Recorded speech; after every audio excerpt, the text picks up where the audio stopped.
The 1970s were a wild time for food, and while some dishes became legends, many incredible recipes have faded into history. But today, we're bringing them back. These are the recipes from the 70s that you need to eat in your lifetime. From casseroles that stretched a dollar to party foods that defined an era, these dishes capture a moment in American food history worth revisiting. So put on your favorite disco track, and let's dive into the most memorable foods of the 1970s.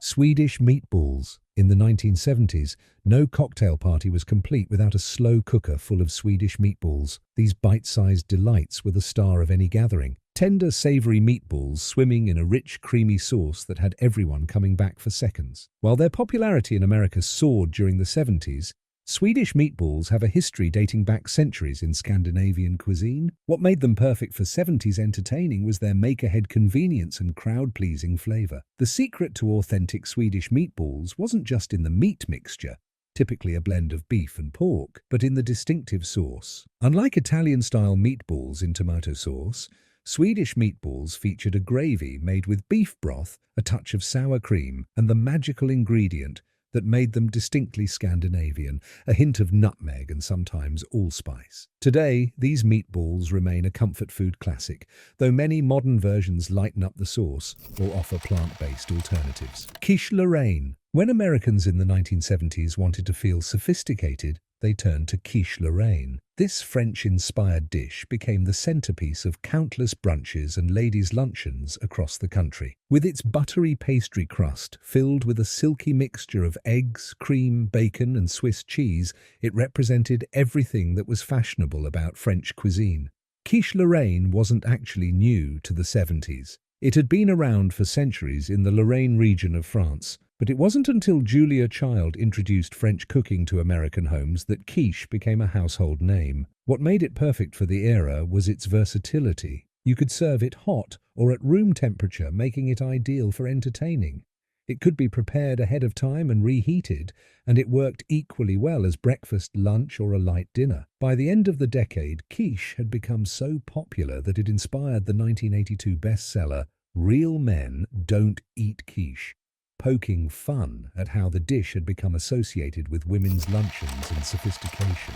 Fondue. Nothing says 1970s entertaining quite like a fondue pot in the center of the table. This communal dining experience, where guests gathered around to dip bread cubes into a pot of melted cheese, wasn't just a meal, it was a social event. Fondue's roots go back to 18th century Switzerland, but in America it became the ultimate symbol of sophisticated yet casual entertaining during the 1970s. The classic cheese fondue featured Swiss cheeses like Gruyere and Emmental, melted with white wine, garlic, and a touch of kirsch, cherry brandy. The ritual came with its own etiquette and specialized equipment, long-handled forks, color-coded for each guest, and earthenware pots that kept the cheese at the perfect consistency. What made fondue perfect for the 70s was its interactive nature. In an era before smartphones and social media, it physically brought people together, encouraging conversation as they shared a communal pot. The tradition even included playful penalties. If you lost your bread in the cheese, you had to buy a round of drinks or kiss the person next to you.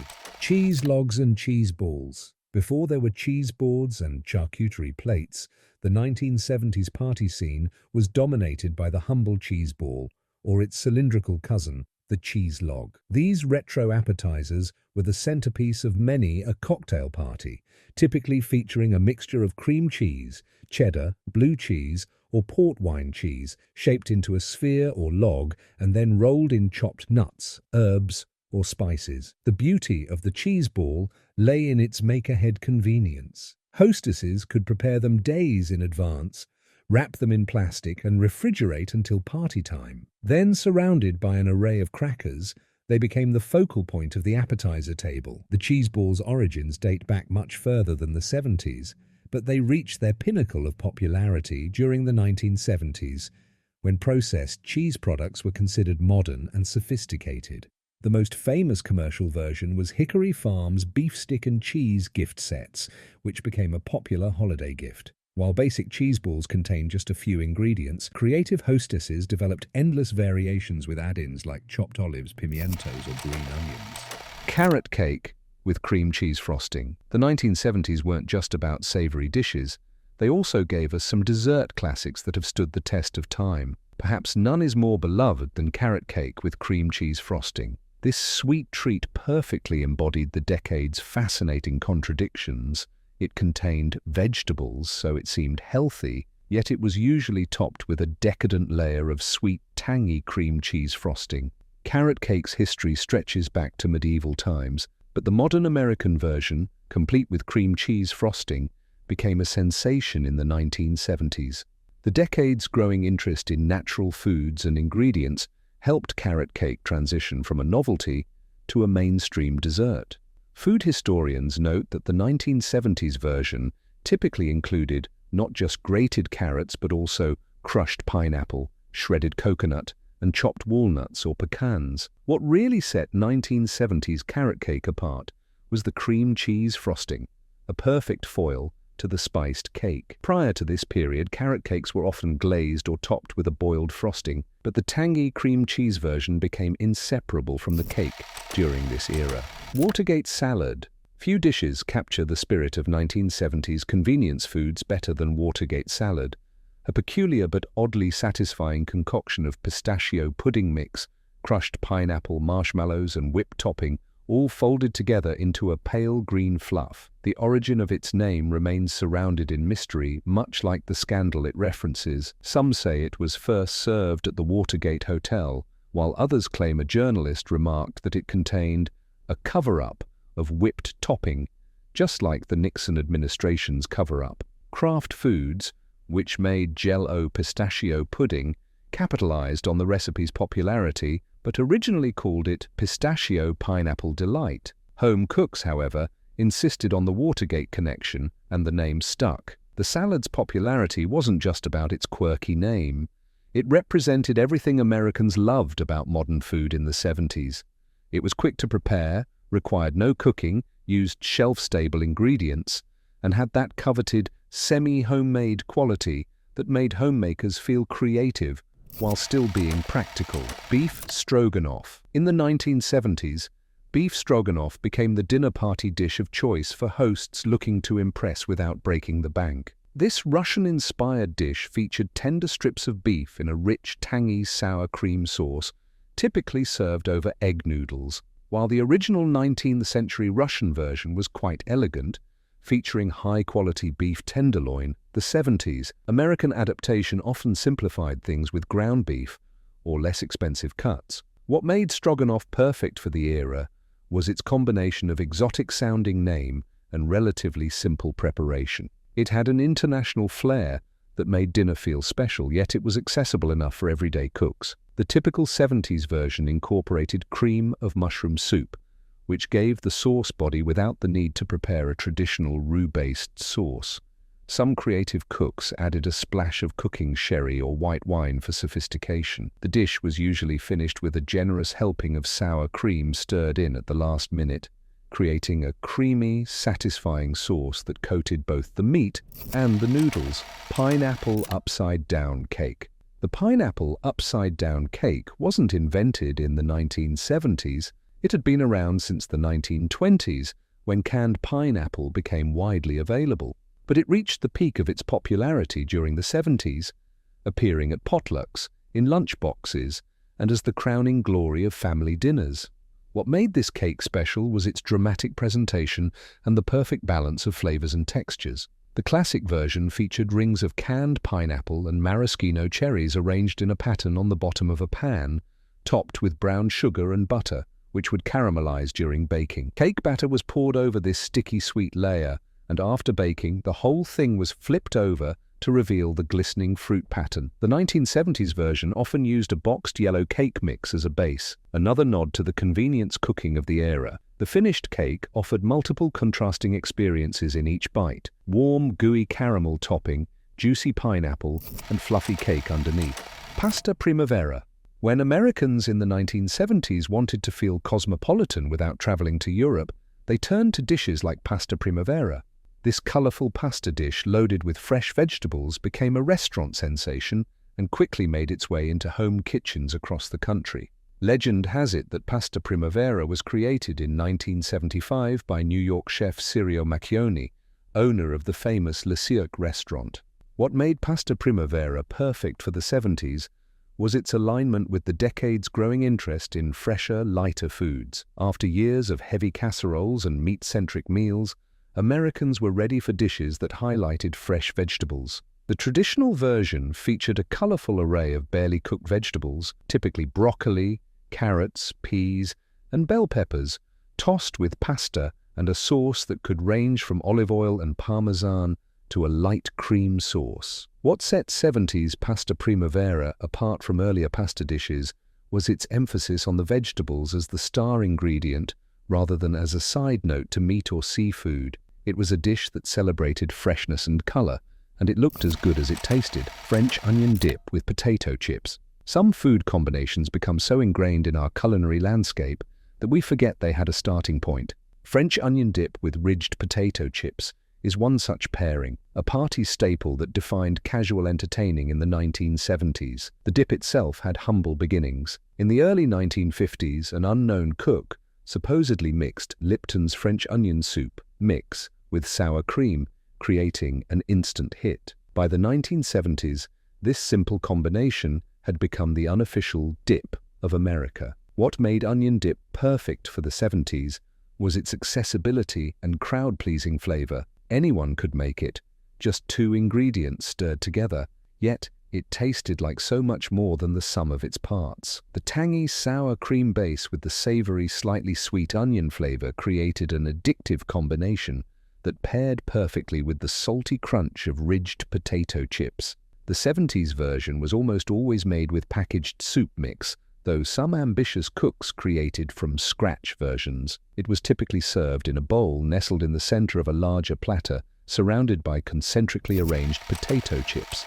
Chicken à la king. Chicken à la king might sound fancy with its French-inspired name, but in the 1970s it was the ultimate in practical comfort food. This creamy dish featuring diced chicken, mushrooms and peppers in a rich sauce became a weeknight dinner staple and a favorite way to use up leftover roast chicken. While the dish's origins date back to the late 19th or early 20th century, it reached its height of popularity in American home kitchens during the 1970s. The typical 70s version featured chicken in a creamy white sauce, with mushrooms and pimientos or bell peppers for color and flavor. It was often served over toast points, biscuits, or puff pastry shells, the latter being particularly popular for fancy occasions. What made chicken à la king perfect for the era was its adaptability and practicality. Home cooks could use fresh or canned mushrooms, depending on what was available, and the sauce could be made from scratch or simplified with cream of chicken soup.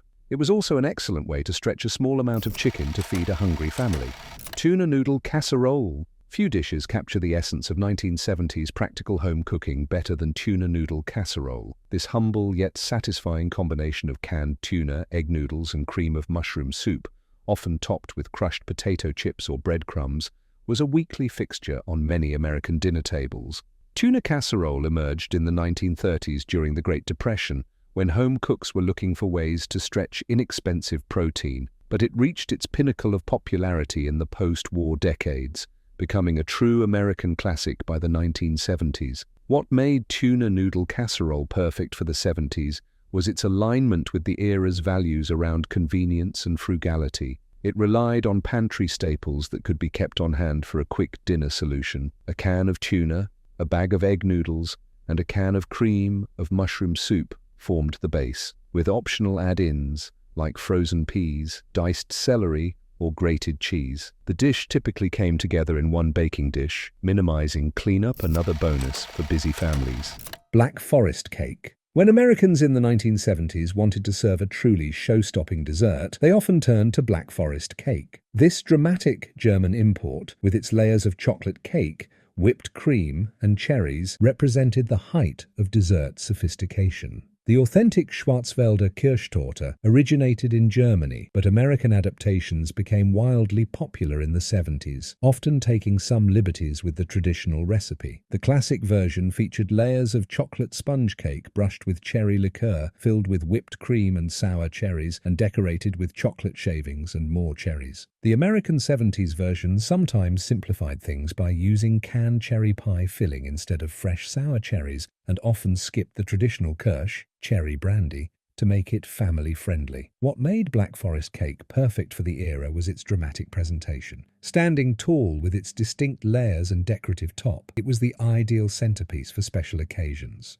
Making a Black Forest cake was no small undertaking, which made it a project reserved for special occasions. Baked Alaska. If there was one dessert in the 1970s that could genuinely be called a showstopper, it was Baked Alaska. This miraculous combination of cake, ice cream, and meringue seemed to defy the laws of physics. How could ice cream survive being put in a hot oven? The answer, of course, lay in the insulating properties of the fluffy meringue coating, which protected the frozen center during its brief time under the broiler, or for the truly dramatic, when set aflame at the table. While Baked Alaska wasn't invented in the 70s, its history dates back to the 19th century. It experienced a resurgence in popularity during this decade. The classic version featured a layer of sponge cake topped with ice cream, the whole thing encased in a cloud of meringue that was browned quickly under high heat. What made Baked Alaska perfect for the 70s was its combination of retro elegance and dramatic presentation. In an era before social media,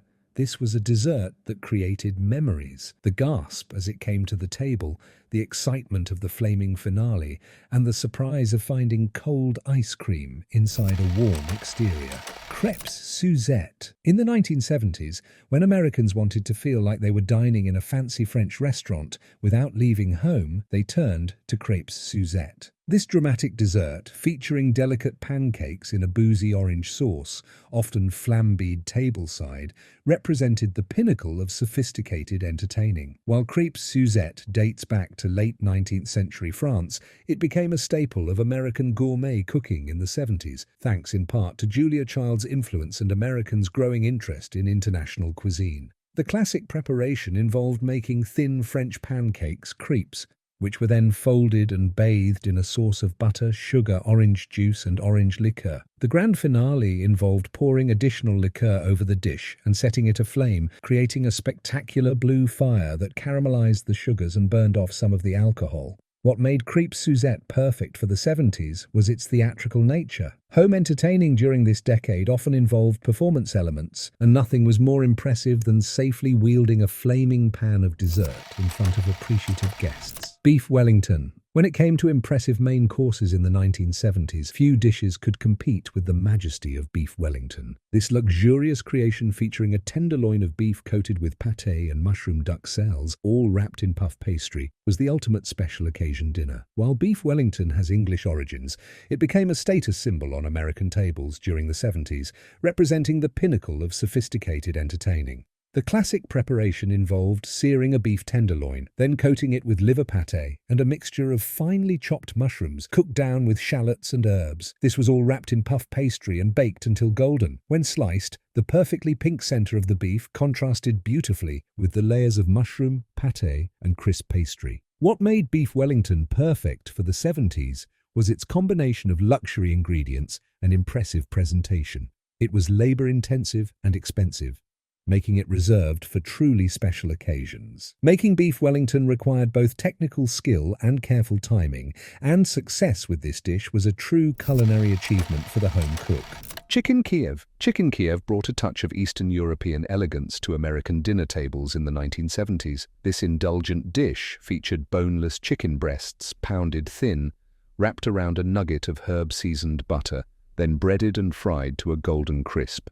When cut into, the melted butter would dramatically ooze out, creating a sauce for the chicken and a moment of culinary theater. While Chicken Kiev originated in Russian cuisine, despite its Ukrainian name, it became popular in the United States after frozen versions hit supermarkets in the 1960s. By the 1970s, ambitious home cooks were making it from scratch, and it appeared on restaurant menus as a sophisticated choice. The classic preparation was labor-intensive pounding chicken breasts, carefully wrapping them around compound butter without allowing leaks, and then breading and cooking them so the exterior was crisp while the chicken remained juicy and the butter melted but didn't escape prematurely. What made Chicken Kiev perfect for the 70s was its combination of elegance and indulgence. The payoff was the moment of cutting into the crisp exterior to release the herb-scented butter, a small but satisfying bit of dinner table drama.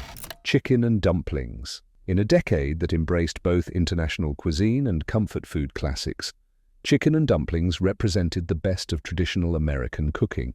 This hearty, soul-warming dish featuring tender chicken in a rich broth topped with fluffy dumplings had been a staple in American kitchens for generations, but it found renewed popularity during the 1970s as part of a broader interest in home-style cooking. Chicken and dumplings had its roots in Southern cuisine and Depression-era frugality, when it provided a way to stretch a small amount of chicken to feed a family. By the 1970s, it had transcended its humble origins to become a beloved comfort food across America. The classic preparation involved simmering a whole chicken to create both tender meat and a flavorful broth, then dropping spoonfuls of biscuit-like dough on top to steam and create the eponymous dumplings. What made chicken and dumplings perfect for the 70s was its alignment with the decade's dual interests in both convenience and from-scratch cooking. Regional variations abounded. Southern versions often featured rolled flat dumplings, while northern recipes typically used dropped biscuit-style dumplings. Waldorf salad. The 1970s saw a revival of many classic American recipes, and few made a stronger comeback than Waldorf salad. This refreshing combination of apples, celery, walnuts, and grapes bound with mayonnaise became a fixture at luncheons, potlucks, and holiday tables throughout the decade. Originally created in the 1890s at New York's Waldorf Astoria Hotel, this salad had evolved over the decades before finding its quintessential form in the 1970s. The classic 70s version featured crisp, tart apples and celery for crunch, walnuts for richness, and red grapes for sweetness, all coated in mayonnaise that had often been lightened with a touch of whipped cream or sour cream. What made Waldorf salad perfect for the 70s was its combination of freshness and familiarity. It was substantive enough to serve as a main course for ladies' luncheons, yet flexible enough to appear as a side dish at dinner. It struck the perfect balance between healthy ingredients and indulgent dressing, a characteristic of many popular 70s recipes. The salad was typically served chilled, making it ideal for preparation in advance, another bonus for busy hosts. Grasshopper pie. In the 1970s, desserts often came in colors not found in nature, and grasshopper pie was a prime example. This mint green confection, inspired by the popular grasshopper cocktail, featured a cookie crust filled with a minty, boozy filling that was both refreshing and indulgent. The pie took its name and flavor profile from the grasshopper cocktail, a sweet after-dinner drink made with crème de menthe, crème de cacao, and cream. By the 1970s, creative home cooks had transformed this cocktail experience into a frozen or chilled pie that became a dinner party favorite. The classic version featured a chocolate cookie crust filled with a pale green mixture of marshmallows, crème de menthe liqueur, crème de cacao, and whipped cream. Some recipes utilized melted marshmallows for structure, while others incorporated unflavored gelatin. What made grasshopper pie perfect for the 70s was its combination of adult sophistication and fun, almost kitschy presentation. The striking green color made it a conversation piece, and its cold, creamy texture was particularly welcome during warm weather. For children, clever cooks substituted mint extract and green food coloring for the crème de menthe. Ambrosia salad. Few dishes scream 1970s potluck quite like ambrosia salad. This sweet, fruity concoction combined canned mandarin oranges, pineapple chunks, miniature marshmallows, and shredded coconut, all bound together with sour cream, whipped cream, or Cool Whip. Despite its 70s association, ambrosia has much older roots, dating back to the late 19th century. The name itself refers to the food of the gods in Greek mythology, suggesting something divine and extraordinary. By the 1970s, however, ambrosia had evolved into a more elaborate creation, incorporating modern convenience foods and additional ingredients. The typical 70s version might include maraschino cherries for color, pecans or walnuts for crunch, and a splash of orange liqueur for the adults-only version. What made ambrosia salad perfect for the 70s was its status as a company dish that was simultaneously easy to prepare. It required no cooking, could be made well in advance, and used ingredients that were readily available year-round thanks to canned and packaged foods. Its sweet nature also allowed it to straddle the line between side dish and dessert, an ambiguity that was perfectly acceptable in 70s meal planning. Hamburger helper. Not every iconic 70s food was made from scratch.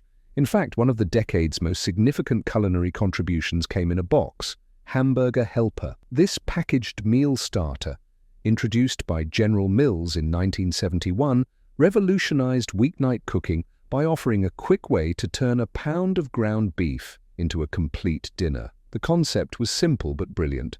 Each box contained pasta or rice, a powdered sauce mix, and seasonings. The home cook simply browned some ground beef, added water and the contents of the box, and simmered until done, no additional ingredients required. The first 5 flavors were beef noodle, potato stroganoff, hash, rice oriental, and chili tomato, several of which remain available today. What made Hamburger helper perfect for the 70s was its alignment with the decade's economic and social realities. The 1973 oil crisis led to high inflation and economic uncertainty, making budget-stretching meals essential for many families. Additionally, more women were entering the workforce, creating a need for quick dinner solutions. The brand's mascot, Lefty, a talking 4-fingered white glove, became a recognizable pop culture icon through TV commercials. Harvey wallbanger cake, one of the most quintessentially 70s desserts, took its inspiration from a popular cocktail of the era. The Harvey wallbanger cake translated the flavors of the famous drink vodka, orange juice, and Galliano, an Italian herbal liqueur, into a sweet, boozy bundt cake that became a fixture at adult gatherings.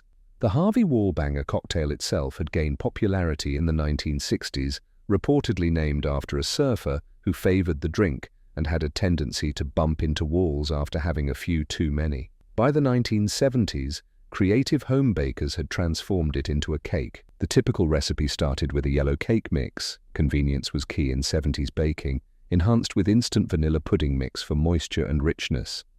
To this base, cooks added orange juice, vodka, and Galliano, creating a cake with a distinct citrus flavor and subtle herbal notes from the liqueur. An orange glaze, often also spiked with a splash of spirits, finished the cake. What made the Harvey wallbanger cake perfect for the 70s was its combination of novelty, convenience, and just a hint of rebellion. The cake was typically baked in a bundt pan, another 70s kitchen essential, giving it an elegant appearance despite its simple preparation. Green Goddess salad dressing. While many 70s recipes have fallen out of favor, Green Goddess dressing has enjoyed a remarkable revival in recent years. This herbal, creamy dressing, typically featuring a blend of mayonnaise, sour cream, anchovies, herbs, particularly tarragon, and green onions, has ancient roots, but found particular favor during the 1970s when Americans were beginning to expand their salad horizons beyond iceberg lettuce with Thousand Island dressing. Green Goddess was reportedly created in the 1920s at San Francisco's Palace Hotel, named in honor of a play called The Green Goddess that was popular at the time. But it was during the 1970s that bottled versions became widely available, introducing many Americans to its distinctive flavor. The homemade version was a staple in cooking magazines and community cookbooks of the era. What made Green Goddess perfect for the 70s was its versatility and its suggestion of freshness and health at a time when Americans were becoming more nutrition conscious. The dressing wasn't just for salads, it could be used as a dip for crudités, a sauce for cold seafood, or a spread for sandwiches. Chocolate fondue. While cheese fondue dominated the savory side of 70s entertaining, chocolate fondue claimed the dessert spotlight. This sweet, interactive treat featured a pot of melted chocolate, typically combined with cream and sometimes a splash of liqueur, surrounded by an array of dippables from strawberries and banana slices to pound cake cubes and marshmallows. Unlike its cheese counterpart, chocolate fondue was a relatively recent invention. It was reportedly created in the 1960s at New York's Chalet Suisse restaurant as a way to promote Toblerone chocolate. By the 1970s, it had become a staple of home entertaining, the perfect sweet ending to a dinner party or the centerpiece of a casual dessert gathering. What made chocolate fondue perfect for the 70s was its combination of indulgence and interactivity. Like cheese fondue, it encouraged guests to gather around the pot, sharing conversation as they dipped and ate. But chocolate fondue had the added advantage of feeling luxurious while actually being quite economical. A modest amount of chocolate could satisfy several guests when served this way. The typical preparation was simple. Good quality chocolate melted with heavy cream and perhaps a touch of butter for shine. Impossible pie. If there was one dessert that captured the 70s fascination with convenience and seemingly magical results, it was impossible pie. This curious creation got its name because it was impossibly easy.